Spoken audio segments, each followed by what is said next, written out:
Banyarwandakazi inshuti bakunzi b'urubuga bizatubireba turabasuhuje. Turi kuwa kabiri tariki 28 kwezi kwa 12 umwaka wa 2021. Muka mugiye gukurikirana ikiganiro bizatubireba tugaceceka. Ni ikiganiro mutegurirwa n'urubuga bizatubireba mukakigezwaho nanjye Jeanne Pomsene Mporamusanga. Inshuti muduteze amatwi, tubibutse ko iki kiganiro twagiteguye mu rwego rwo gushishikariza abanyarwanda gucika ku muco mubi wo kurebera no guceceka amahano ndetse n'andi makosa yose akorwa mu muryango nyarwanda, cyane ko twasanze uko kurebera no guceceka ari byo byagiye bituma igihugu cyacu u Rwanda kigwa mu kangaratete. Inshuti muduteze amatwi, ikiganiro cyacu cyo kuri uyu wa kabiri twagihaye inyito ngufiya igira iti birangiye bahawe iminsi 7 yo kuva ku butaka bwa Niger. Banyarwandakazi inshuti bakunzi b'urubuga bizatubireba, hashize ibyumweru 2 gusa tubagejejeho inkuru twavugagamo umudamu uhagarariye u Rwanda mu Muryango w'Abibumbye, Ambasaderi Rugwabiza Valentine, aho twababwiraga uguhangana kwabaye hagati ye n'umugabo uhagarariye agashami kasigariyeho imirimo y'urukiko cyangwa se itararangijwe n'urukiko mpanabyaha rwashyiriweho u Rwanda rwa Arusha. Uyu mugabo akaba ari umugabo bita Carmel. Icyo gihe bakaba bari bahanganye ku kibazo Rugwabiza yabazaga ndetse yitotomba cyane kubera abanyarwanda 8 bari boherejwe mu gihugu cya Niger bavuye mu gihugu cya Tanzania mu mujyi wa Arusha. Tubibutse ko aba banyarwanda barimo bamwe bahamwe n'ibyaha ku ruhare baba baragize muri jenoside, hanyuma barahanwa barangiza igihano cyabo. Tunabibutse kandi ko hari harimo abandi bagizwe abere n'uru rukiko nyuma yo gusanga ibyo bashinjwaga nta kibahama. Aba rero bamaze igihe kinini mu mujyi wa Arusha bategereje kuzabona igihugu cyabakira. U Rwanda kimwe n'ibindi bihugu byose rwari rufite uburenganzira bwo kuba rwasaba ko aba bantu mu gihe baba babishatse bajya gutura mu Rwanda.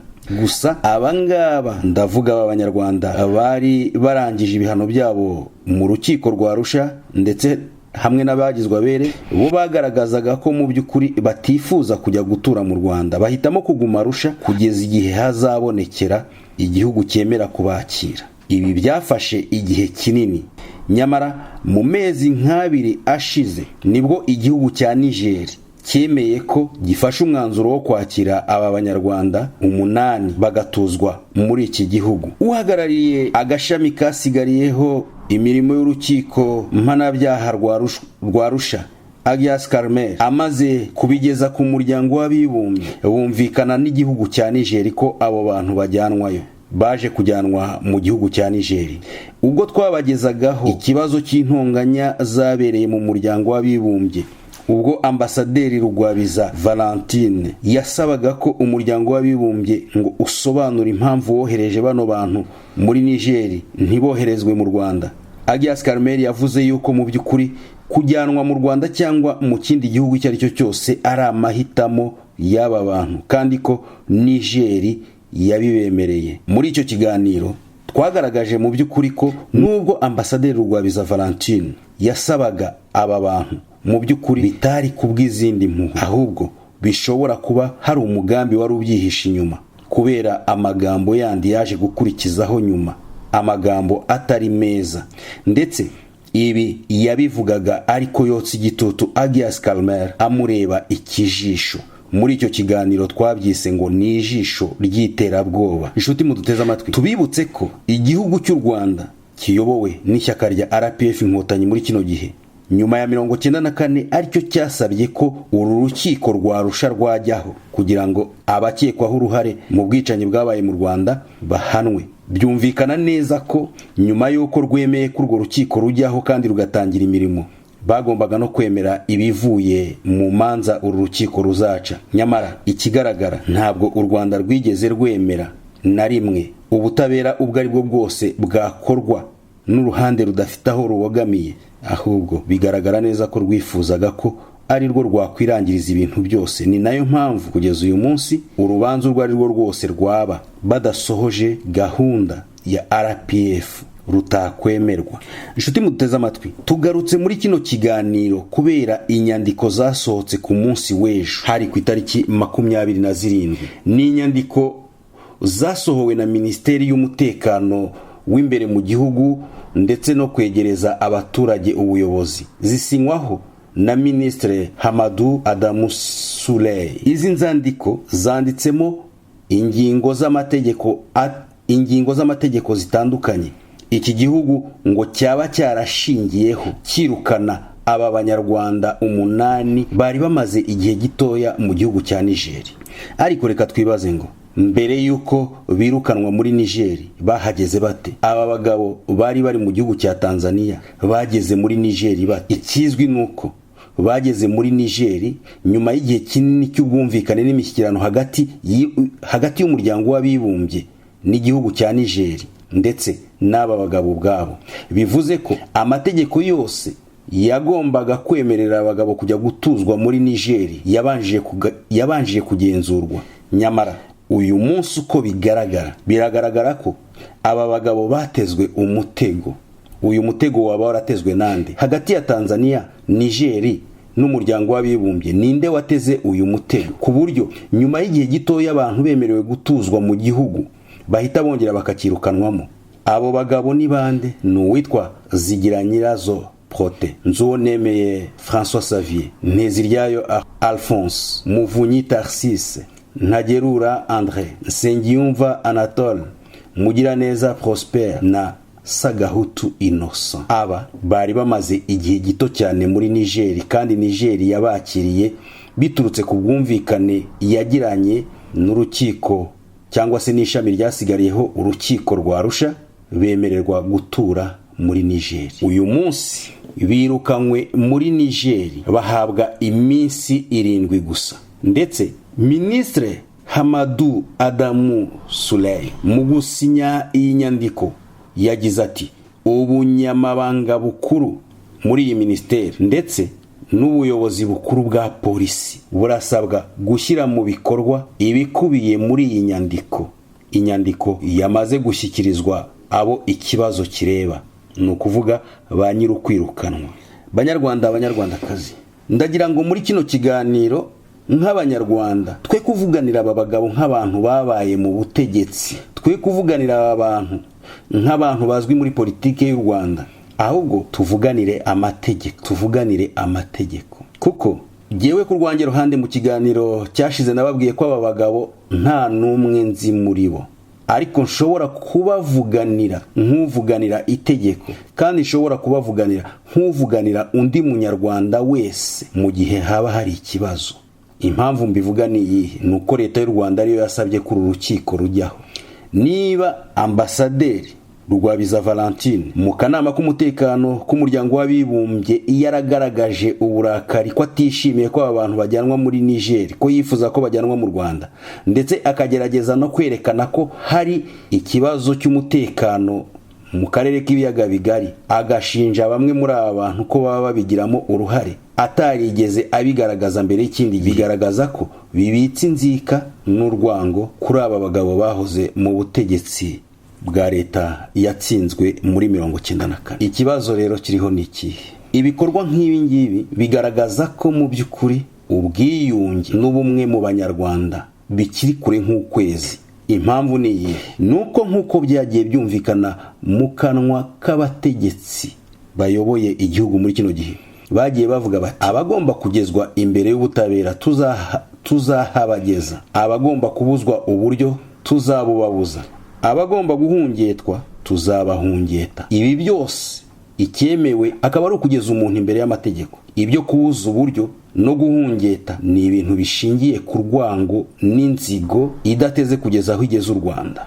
Ibi rero biragaragara ko birimo akagambane gakomeye, kubera ko harimo kwibaza niba mu minsi 7 Umuryango w'Abibumbye uzabonera aba bagabo ikindi gihugu kibakira, cyangwa se niba n'ubwo bushake buhari. Harimo kwibaza ngo mbese hari ikindi gihugu kiri aho hafi gishobora kwemera kubakira, cyangwa hazabura amahitamo Niger ibohereze mu Rwanda. Ibi rero bikaba bigaragara ko harimo akagambane gakomeye cyane hagati y'igihugu cy'u Rwanda na Niger, kuko u Rwanda nirwo rwa mbere rutishimiye ko aba bantu bajyanwa muri Niger.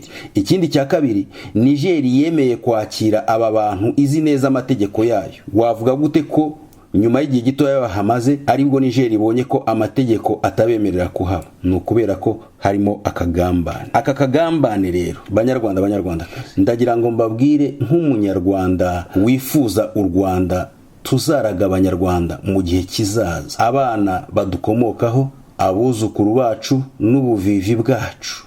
Ibi ntabwo bishobora gutuma abanyarwanda bazigera biyunga, bazigera babana amahoro. Mu gihe cyose tutubashye itegeko, nta na rimwe ubwo bumwe buzigera bubaho. Impamvu ni iyi.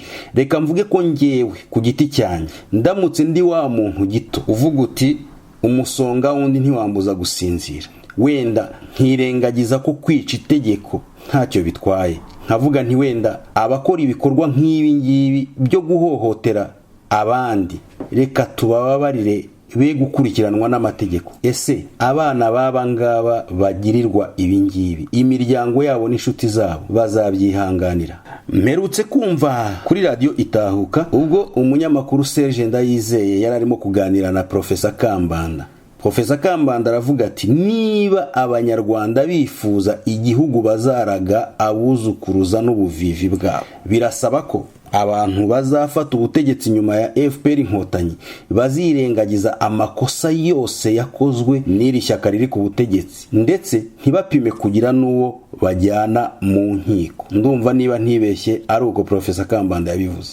Uburyo yabivuzemo nge ndabwumva cyane, kuko yavuze ati niba abanyarwanda bashaka igihugu bazaraga abana babo. Nibyo, ntekereza ko umunyarwanda wese ufite umutima icyo gihugu aricyo yifuza. Ariko aya mahirwe ninde wa mbere uyatanga? Aya mahirwe umuntu wa mbere wayatanga ni FPR inkotanyi. Nta bundi buryo yayatangamo usibye guhagarika urugomo no kurenga ku mategeko. Naho ubundi mu gihe ibi bikomeje, ndababwiza ukuri ko kuzabona icyo gihugu nifuza, Professor Kambanda yifuza, cyangwa wowe wifuza, bizatugora. Shuti muteze amatwi, nongere mbabwire ngo nge sindimo kuvuganira aba bagabo kubera ko bazwi muri politike y'u Rwanda. Simbavuganira kubera ko bigeze kuba ibikomerezwa. Nge ndavuganira itegeko, kuko nzi ko iyo urukiko rumaze kugira umuntu mwere, iyo urukiko rumaze guhana umuntu akarangiza igihano cye, nta rubanza ruba rukiriho. Ariko niba Niger yahisemo kubakira nyuma y'igihe gitoya, nyuma yuko ambasaderi Rugwabiza agaragaje umwuka nk'uriya mu muryango w'abibumbye, Niger ikisubiraho ikabambura ubwo burenganzira bari bahawe, uyu munsi bakaba bameze nk'abahagaze mu kirere batazi aho bagomba kwerekeza. Imiryango yabo, inshuti zabo, mu gihe cya gihugu twifuza, wazababwira gute ko abakoreye ababo ibikorwa nk'ibi ngibi badakwiriye kubiryozwa? Shuti muduteze amatwi, mu Rwanda habaye ubwicanyi ndengakamere. Ikizwi neza nuko ryaba ishyaka ryari riri ku butegetsi, ryaba ishyaka rya FPR inkotanyi ryarwanaga na leta, aba bose bagize uruhare mu kumena amaraso y'abanyarwanda. Byakabaye byiza bose bagezwa imbere y'ubutabera bakaryozwa amaraso bamennye. Ariko niba ibyo bitari byanakunda, kuki tutakubaha iby'inkiko zemeje, ahubwo tugakomeza guhembera inzangano n'inzika zigamije kurandurana n'imizi? Kasoza iki kiganiro ngira nti ubumwe n'ubwiyunge bw'abanyarwanda buzaturuka kure cyane. Igihugu twifuza kuzaraga abana n'abuzukuruza bacu n'ubuvivi bwacu kizava mu byuya bitagira ingano, kuko kuzabasha kurenga izi nzangano bizatugora. Shuti muduteze amatwi, nge nk'umuntu wari uri mu gihugu nkabona ibyakozwe n'uruhande rwa leta, nkabona n'ibyakozwe na FPR, nsanga uyu atari wo murongo twagakomeje kugenderamo. Mbere yuko nsoza, ndagira ngo mbwire abantu bavuga ko bari mu mashyaka ya politiki, mbwire abantu bavuga ko bari mu miryango idaharanira inyungu, iharanira uburenganzira bw'ikiremwamuntu, ko bafite umukoro ukomeye. Bafite umukoro ukomeye. Ndavuga ngo bafite umukoro ukomeye imbere y'ubugambanyi bw'umuryango mpuzamahanga, kuko ndababwiza ukuri ko niba abanyarwanda bakomeje gucanamo ibice, ni kubw'ubutegetsi bubi, ariko kandi ni kubw'uruhare rw'ibihugu bitandukanye bikomeje kugendera ku mateka atariyo yaranze igihugu cyacu. Nongere mbabwire ngo ku rubuga biza tubireba ntituvuganira umuntu kubera igihagararo cye, ntituvuganira umuntu kubera ubwoko bwe, ntituvuganira umuntu kubera akarere ke, ahubwo tumuvuganira dukurikije icyo itegeko rivuga. Yaba umwere akaba umwere, yaba urangiza igihano akaba akirangije, yaba ukomeza igihano akagikomeza, kandi ibyo byose bigakorwa nta nzika nta n'inzanga. Dusoje ikiganiro cyacu cy'uyu munsi dusaba abanyarwanda kudakomeza kurenza ingohe ibibera mu muryango nyarwanda, kandi tubabwira ngo ibi tuvuga bifite aho byanditse mu mitima yanyu. Igihe nikigera muzavuga muti hari ijwi twajyaga twumva. Reka tubibutse ko twari mu kiganiro biza tubireba tugaceceka. Ni ikiganiro mutegurirwa n'urubuga biza tubireba mukakigezwaho nanjye Jean Paul Musene Mpamusanga. Reka mbasabe mukomeze mutwandikire kuri email yacu mporane@gmail.com, mukomeze mukore commentaire kuri chaîne yacu ya YouTube, mukomeze kandi mukore subscribe cyangwa se s'abone nkuko bivugwa mu ndimi z'amahanga, kugira ngo turusheho kwagura umuryango nyarwanda ushyira mu gaciro. Mbifurije umugoroba mwiza.